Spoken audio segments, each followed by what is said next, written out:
The Philistines gathered their forces for war and assembled at Soko in Judah. They pitched camp at Ephsdammim, between Soko and Azekah. Saul and the Israelites assembled and camped in the Valley of Elah and drew up their battle line to meet the Philistines.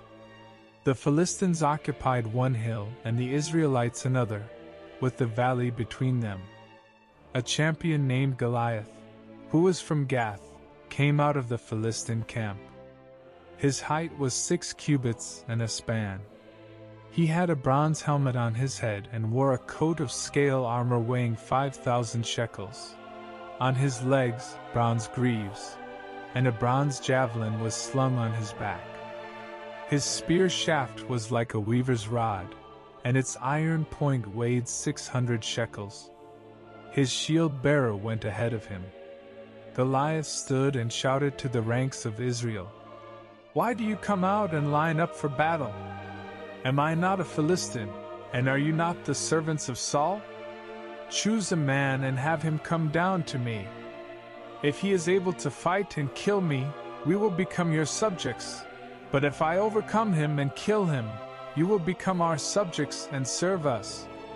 Then the Philistine said, "This day I defy the armies of Israel. Give me a man and let us fight each other."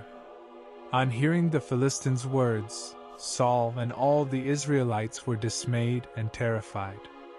Now David was the son of an Ephrathite named Jesse, who was from Bethlehem in Judah. Jesse had 8 sons, and in Saul's time, he was very old. Jesse's 3 oldest sons had followed Saul to the war. The firstborn was Eliab, the second, Abinadab, and the third, Shammah. David was the youngest. The 3 oldest followed Saul, but David went back and forth from Saul to tend his father's sheep at Bethlehem. For 40 days, the Philistine came forward every morning and evening and took his stand. Now Jesse said to his son David, "Take this ephah of roasted grain and these 10 loaves of bread for your brothers and hurry to their camp. Take along these 10 cheeses to the commander of their unit. See how your brothers are and bring back some assurance from them. They are with Saul and all the men of Israel in the Valley of Elah, fighting against the Philistines." Early in the morning, David left the flock in the care of a shepherd, loaded up, and set out, as Jesse had directed. He reached the camp as the army was going out to its battle positions, shouting the war cry. Israel and the Philistines were drawing up their lines facing each other. David left his things with the keeper of supplies, ran to the battle lines, and asked his brothers how they were. As he was talking with them, Goliath, the Philistine champion from Gath, stepped out from his lines and shouted his usual defiance, and David heard it. Whenever the Israelites saw the man, they all fled from him in great fear. Now the Israelites had been saying, "Do you see how this man keeps coming out? He comes out to defy Israel. The king will give great wealth to the man who kills him. He will also give him his daughter in marriage, and will exempt his family from taxes in Israel." David asked the men standing near him, "What will be done for the man who kills this Philistine and removes this disgrace from Israel? Who is this uncircumcised Philistine that he should defy the armies of the living God?"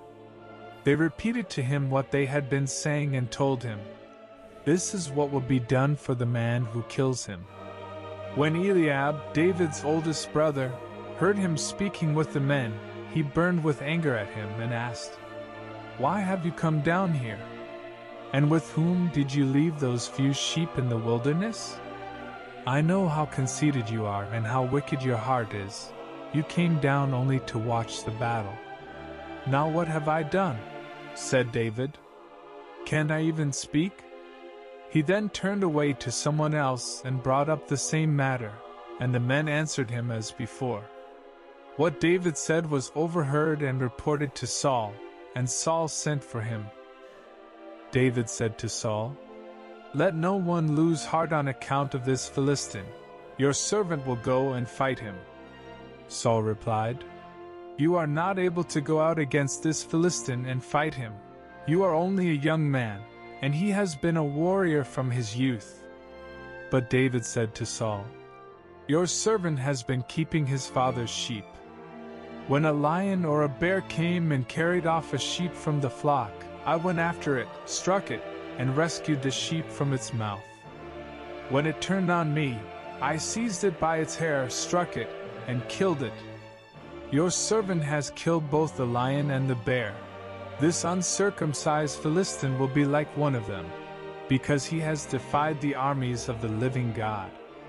The Lord who rescued me from the paw of the lion and the paw of the bear will rescue me from the hand of this Philistine." Saul said to David, "Go, and the Lord be with you."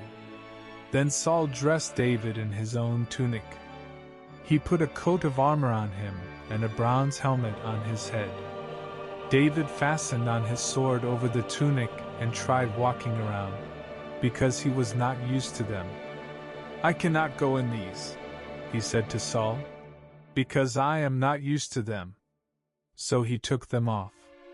Then he took his staff in his hand, chose 5 smooth stones from the stream, put them in the pouch of his shepherd's bag, and with his sling in his hand, approached the Philistine.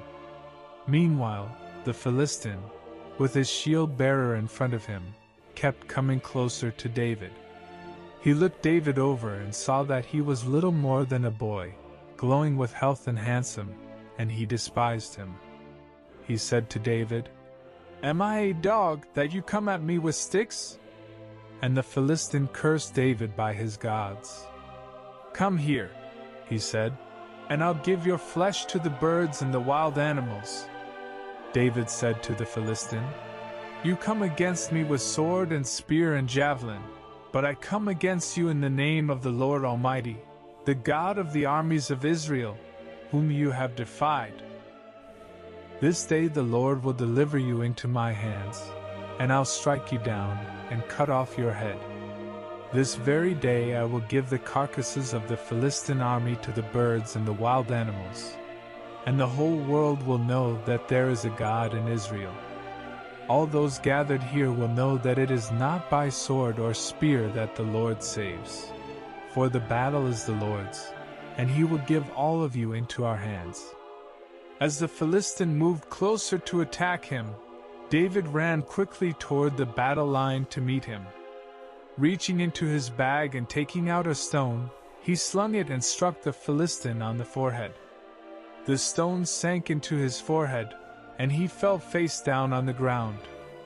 So David triumphed over the Philistine with a sling and a stone. Without a sword in his hand, he struck down the Philistine and killed him. David ran and stood over him.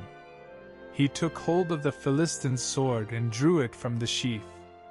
After he killed him, he cut off his head with the sword. When the Philistines saw that their hero was dead, they turned and ran. Then the men of Israel and Judah surged forward with a shout and pursued the Philistines to the entrance of Gath and to the gates of Ekron. Their dead were strewn along the Shaaraim road to Gath and Ekron. When the Israelites returned from chasing the Philistines, they plundered their camp. David took the Philistines' head and brought it to Jerusalem. He put the Philistines' weapons in his own tent. As Saul watched David going out to meet the Philistine, he said to Abner, commander of the army, "Abner, whose son is that young man?" Abner replied, "As surely as you live, your majesty, I don't know." The king said, "Find out whose son this young man is." As soon as David returned from killing the Philistine, Abner took him and brought him before Saul, with David still holding the Philistine's head. "Whose son are you, young man?" Saul asked him. David said, "I am the son of your servant Jesse of Bethlehem."